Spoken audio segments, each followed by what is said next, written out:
Hi, welcome to Quad-O-Matic. My name's Chris. I'm a C6, C7 quadriplegic, and today we are inside enjoying a fire. There's a nice blanket of snow outside, so it's a good day to answer some questions that I commonly get, and Anna's going to ask those. I'll give you my best answers. What have you got, Anna? Okay. How long have you been a quadriplegic? I've been a quadriplegic for a little over 24 years. Oh, what happened or how did you become paralyzed? So I was in a car accident. That's a common way to become a quadriplegic. Usually it's car accidents, diving accidents, things like that. I rolled a Jeep, roll bar caved in, the roof caved in, and I broke my neck. Okay. You weren't going to share about the helicopter? I took my first helicopter ride, thank you, yes. That would be Flight for Life. I don't remember it, but I'm sure it was thrilling. So what is your injury level? You say you're a C6, C7, but what does that mean? So the vertebrae are broken up into cervical, thoracic, and lumbar.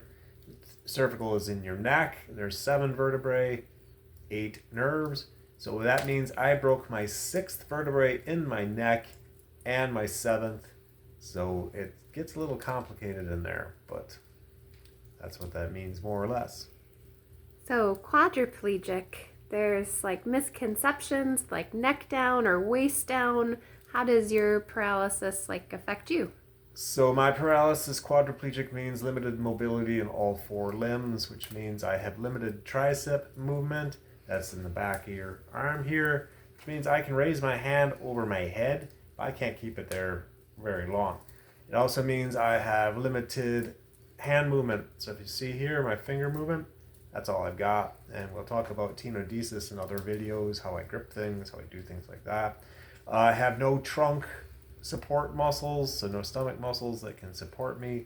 And of course, I have no leg movement whatsoever, so I am in a wheelchair. Okay. Are you a complete, incomplete? What does that mean? So I'm complete. That means my spinal cord was fully severed. Incomplete injuries, it means it was partially severed. So they may get some more movement back, more feeling back. The signals from the brain to the body are still getting there at some level, but mine's been completely severed, so there's really no communication downward. Is there any communication?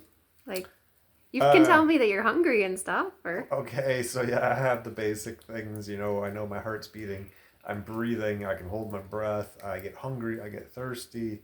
Um, all of that's there. That operates at a different level that gets even more complicated. So, Okay.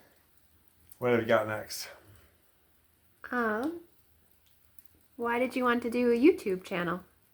I thought by doing this and by keeping it fairly short and just showing you how I do things in my daily life, maybe I can help people out or get some tips from other people too on what they're doing in their lives. But I thought this would be a good way to communicate with other people in the disabled community and their supporters.